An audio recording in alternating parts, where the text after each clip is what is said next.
O capítulo 318 de Black Clover já tá no ar e ele veio completamente focado em mostrar o quão acima de todo mundo o Lucifero é. Gente, é um capítulo que foi totalmente escrito e desenhado para poder construir essa superioridade dele nessa batalha e impregnar bem lá no fundo da nossa alma a sensação de perigo iminente, sabe? Que os cavaleiros estão correndo, além de também fazer ali, né, um movimento para exaltar o tempo todo que o Lucifero é o rei, que ele é o mais forte, que tá todo mundo ali muito abaixo dele nessa situação.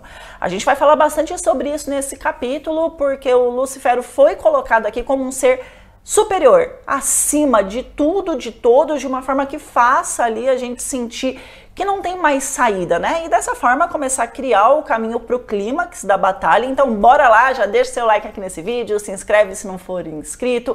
O vídeo dessa vez saiu um pouquinho mais tarde, como de costume, né? Por causa do Natal, a tradução em português só saiu ontem, aí até eu fazer roteiro, editar, pôr no ar, acabou rolando só hoje, mas antes tarde do que nunca, como vocês mesmos sempre falam, né? Eu também não costumo fazer vídeo de spoilers, porque a gente nunca sabe muito bem o contexto das coisas, e aí pode ser que haja interpretações erradas e tal, então vamos lá falar de Black Clover 318 mangá. A gente começa com um capítulo, né, num cenário completamente devastado pelo poder do Rei dos Demônios, e o quarto quadro da primeira página foi feito em um ângulo mostrando o Lucifero de baixo para cima, sabe? Para poder evidenciar a superioridade dele em relação aos adversários que estão ali. Esse tipo de ângulo é sempre feito para poder exaltar um personagem em si e colocar o outro numa posição inferior, de escória, que é o que esse capítulo em geral vai fazer, né? O Lucifero sempre vai ser retratado aqui, seja com ângulos, seja com diálogos, né? Que vão deixar bem evidente o quão ele é superior a tudo que tá ali, a todos que estão lá. O Lieb confronta o Lucifero numa atitude bem impulsiva, sem pensar racionalmente. Só que, apesar do Lieb guardar dentro dele um sentimento de ódio e de vingança muito forte, o fato do Lucifero nem se lembrar quem ele é e nem ao menos saber sobre o que o Lieb está falando aqui nesse momento, né, ressalta ainda mais a distância de poder e de capacidade entre eles. É como se um ser humano pisasse numa formiga. Hoje pisa em outra amanhã, né, depois de passar vários anos ali, você nem vai saber que formiga você matou, quando você matou, porque você está numa escala de superioridade muito acima das formigas. Para você, todas elas são iguais, são seres inferiores que com uma única pisada você esmaga.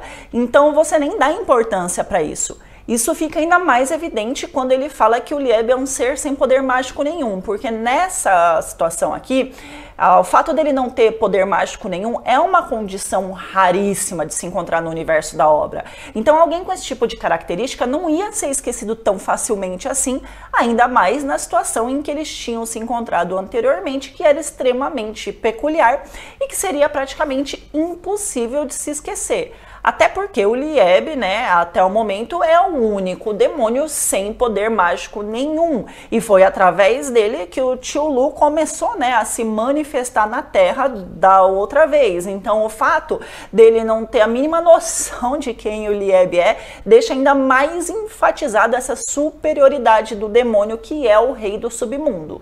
Só que a audácia do Lieb, né, de ser tão fraco e confrontar desse jeito o Lucifero, deixou o cara full pistola. E aí fez com que ele simplesmente decidisse que ia matar o Lieb ali, porque ele não pode tolerar a existência de alguém que tenha coragem de fazer o que o Lieb fez, ainda mais sem poder nenhum, né? Porque qualquer demônio em sã consciência jamais ia confrontar ele desse jeito. E é nesse momento que, mais uma vez, ele libera uma onda gigantesca de poder. Dessa vez ele racha o solo todinho ao redor. Então, se antes ele já tinha destruído as construções, morros e coisas desse tipo em volta, agora que já tá tudo devastado, ele faz com que o chão se rache em pedaços, abrindo várias fendas entre uma rachadura e outra ali, gente. Eu sei que até o Asta fica chocado com a quantidade de poder que o Tio Lu tá emanando ali. Só que apesar disso, o Lieb não consegue olhar para a gravidade dessa situação e pensar de uma forma mais racional, porque nesse momento ele está completamente cego pela vingança, o que pode vir a ser um um problema, né, bem grande, já que quando a gente está dessa forma, a nossa tendência é que a gente tome decisões precipitadas e as coisas acabem, né, dando muito, mas muito errado mesmo. Apesar do Nat dar um alerta para eles, né, não fazerem nenhum movimento brusco e tal, afinal de contas, o ambiente todo ali tá tomado pela gravidade do Lucifero, né, e quanto maior a força do movimento do Asta, pior pode ser a pancada que ele vai levar, né, ao ser lançado pelo poder do bichão. O Asta simplesmente ignora e vai para cima com tudo. E é nessa hora, exatamente nessa hora, que a gente pode ver a grandiosidade do poder do Lucifero, que nem se manifestou totalmente, mas já tá dando um sacode nos piá, gente. O Asta gastou 1 minuto dos 5 que ele tinha, né, de fusão com o Lieb na luta lá contra o Verminoso, então agora ele só tem 4 minutos para poder decidir essa luta e ganhar a batalha. Mas ainda bem que não vai acabar assim, né, tipo, tão rápido, porque senão ia ficar muito sem graça. O Lucifero faz o que então? Ele mostra que mesmo incompleto, ele ainda é muito superior ao Asta, muito superior ao Asta que tá ali fundido, né, com o Lieb na fusão demoníaca e que tem a anti-magia dele e que era até o momento a última esperança dos cavaleiros nessa luta, né? Então o que é que ele faz? Ele cria uma dobra no espaço-tempo usando a força da gravidade dele, a massa do corpo dele, a massa do corpo do Asta e a distância entre eles. E através disso, ele causa uma aceleração que permite que ele escape do golpe do Asta na maior facilidade. E se você quiser saber mais sobre como isso é possível, é só você dar uma pesquisadinha no Google sobre lei da gravitação do Isaac Newton e você vai ver como essa manobra que o Lucifero fez ali é realmente possível acontecer na vida real, né, através da gravidade. E, gente, a quantidade de conhecimentos gerais que o Tabata aplica nesse mangá é absurda, o cara é um gênio de verdade. Depois releiam quando vocês tiverem tempo e comecem a observar esses detalhes assim. Ele pega muita coisa da física, da química, da mitologia, é absurdo. É interessante também que nessa batalha mostra que apesar do Asta em vários momentos ter dito ali, né, que o fato dele não ter qualquer mana fazia com que ele não fosse capaz de sentir a mana do adversário, ele falou isso em vários capítulos anteriores, no começo do mangá, mas mostra que ele é capaz de usar um truque, né, para poder sentir o poder do inimigo através do rastreio mágico de poder. Enquanto o pau tá torando ali, o novo demônio misterioso tava só de boas, sentado numa pedrinha que tá voando, observando tudo que tá rolando ao redor. E aí a fala dele mostra duas coisas pra gente. A primeira é que até então ele desconhecia que poderia haver um demônio sem qualquer tipo de magia, né? E o que permitiria, por causa disso, ele junto de um humano ali se movimentar em ambiente tomado pelo poder do Lucifero e que também desconhecia que existia um humano com essa capacidade. E a segunda é que ele se refere ao Lucifero com o sufixo san, que é basicamente usado com pessoas com quem você não tem intimidade, sabe? Que você não conhece muito bem. O que indica que ele não é um aliado direto, né? Um parceiro ali do Lucifero. Não é alguém que esteve ali por tempos, criando um plano junto dele, ou que tem algum tipo de convivência real, mas que apesar disso indica respeito em relação ao Lucifero, respeito da parte dele, já que o san é o equivalente ao senhor ou senhora, não em relação à idade, mas sim em relação a respeito na língua portuguesa. O san na língua japonesa também pode ser usado entre pessoas do mesmo grau hierárquico, que pode, né, ser um indicativo de que esse demônio não é um demônio qualquer, mas alguém extremamente forte. Inclusive, no vídeo passado, eu falei o porquê eu achava que ele era o demônio do pesadelo. Se você não assistiu, depois clica no izinho aqui em cima para poder ver. E um inscrito aqui do canal comentou nesse vídeo passado algo que eu não tinha reparado e que reforça ainda mais essa teoria, né? Que esse demônio tem chifres bem parecidos com chifres de carneiro, né, e tal, de ovelhas, o que está diretamente ligado aos sonhos na literatura clássica, no mito popular, esse tipo de coisa. Os quadros seguintes, mais uma vez, exaltam a superioridade do Lucifero, que simplesmente para o golpe do Asta na maior facilidade do mundo. Ele segura a espada do Asta com a ponta dos dedos da mão esquerda.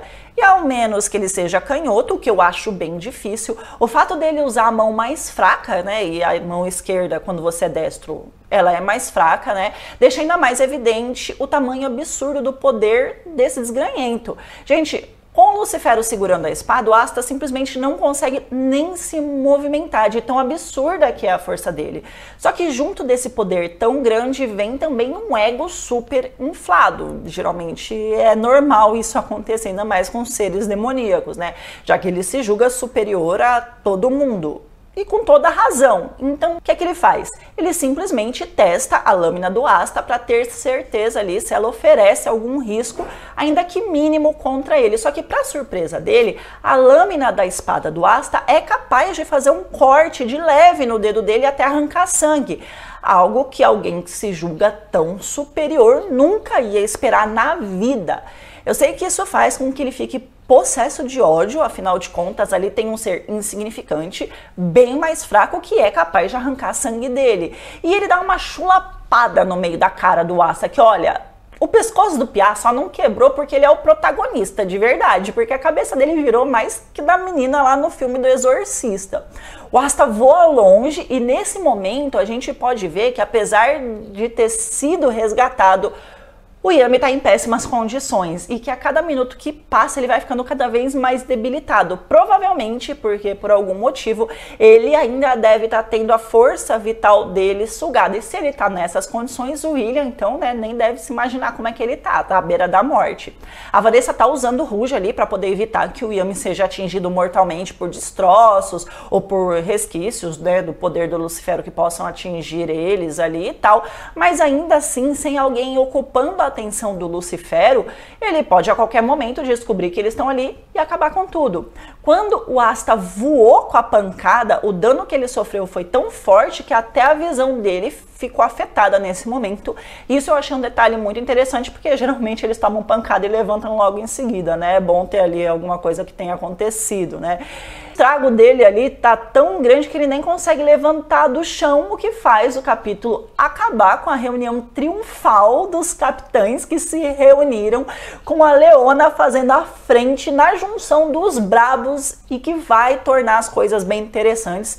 Pelo menos assim eu espero, né, nessa luta aí contra o Lucifero, porque até agora a gente teve a exaltação dos membros mais jovens dos esquadrões, os que se uniram aos cavaleiros mais recentemente, né, mas a gente não teve de fato um feito absurdo digno de um capitão. Nem o Nozel contra a Megícula pode-se dizer que ele teve ali, né, um feito digno, já que lá todo o mérito foi da Noelle. Então até o momento, né, a gente não viu os senseis mostrando porque são senseis, porque eles são capitães entregando uma batalha de alto nível contra os vilões. Então a gente vai ter isso contra o vilão maior agora.